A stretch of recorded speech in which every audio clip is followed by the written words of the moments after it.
Hi, everybody. My name is Anna Locke. I'm the Director of Clinical Content here at Networker. We have an issue coming out in May that is all about play.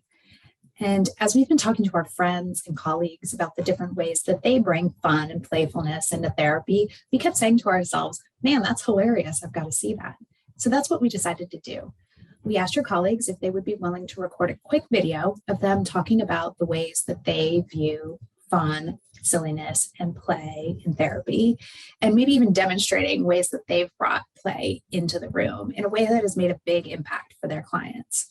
In the next couple of minutes, you're going to get to watch your colleagues have a little bit of fun. We hope that you have some fun along with them and maybe even learn a skill that you could bring into your next therapy session. Enjoy. Feelings are like farts, right? You don't want to hold them in too long or else they can end up really exploding, right? Sometimes they're silent, but they're never actually deadly, right? If they ever hurt, you probably want to talk to an adult that you trust, whether it's a feeling or a fart that you're having. Sometimes they make you laugh, right? Sometimes they make you feel embarrassed, but they're totally normal and we all have them. And this has done wonders for building rapport with kids and really teaches that lesson that feelings, right? They don't last forever. They can be uncomfortable. Sometimes they just really stink. I'm a big fan of pulling out the worry, externalizing it, and giving it a name and personifying it. And this is something that I do with parents and with little kids, younger kids. Say the worry is really just being a pain. It's bossing the family around and the child won't get on the school bus or they won't go to bed and the parents are just beside themselves. So this is what I have them do. I tell the parent to pull their little muffin close, right? Oh, you come over here, Jamie, you pull them close and we're going to take out that worry. We're just going to pull it out. We're going to put it right there. And maybe the worry is named Fred. And you're going to hold your little kid close and you're going to say, Fred, I am tired of you bossing Jamie around. Because have you met Jamie? Jamie is such an awesome little kid. And then you show up, Fred, and you're like, oh, you can't handle it. So Fred, look, I'm telling you right now, you are not in charge of this family. You are not going to boss around Jamie because I just love Jamie so much. Right, Jamie? And then Jamie's like, yes, Mom. But it really helps. It helps for a parent to get out their frustration. And it also models for children how to separate themselves from their worried thoughts and not let them run the family. Laughter increases serotonin production. It increases endorphin production, both of which make us feel better. And I just wanted to show you a few ways that I use my green screen to engage preschoolers in social emotional learning. That means we're going on an adventure. Are you ready to go on an adventure? Yes. We're going to a royal party. Open it. A castle. A castle. What is it? A dragon. It's happy. Here. Oh, he is happy. You noticed that. Hello. Hello. Are you here for the friendship party? Yeah. So I was working with a young lady a few weeks ago and we were working on anxiety and doing a fear hierarchy. And so we're working on public speaking. And one of the things that I assigned her as homework was to talk to a stranger.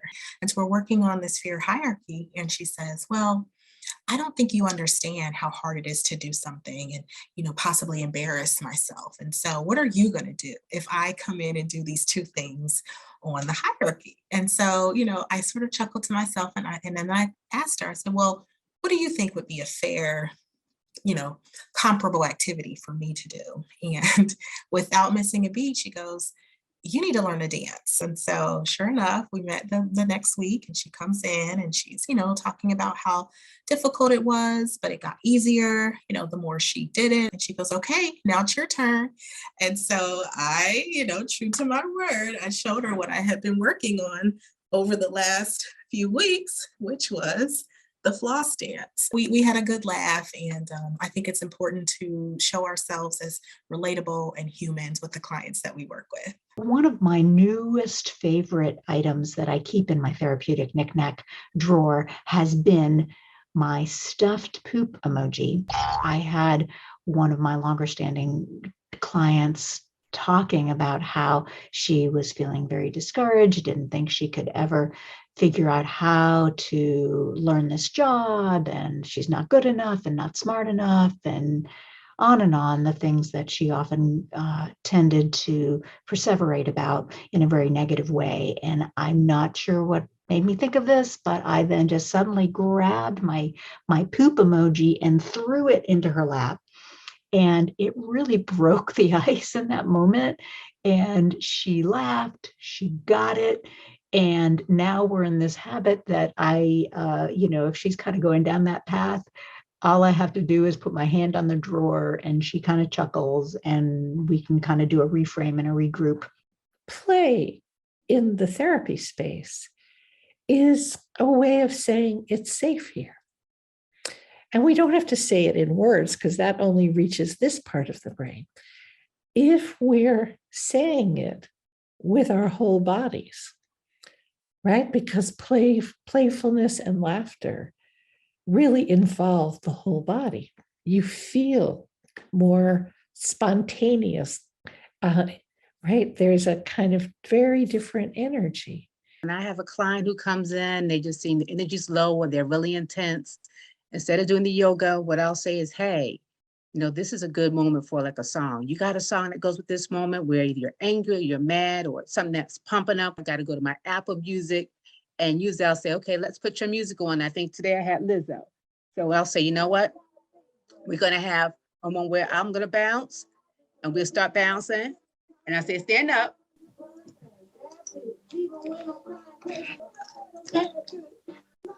And it goes places and we're doing a dance off, right? As you can tell, I usually win, right? Not really.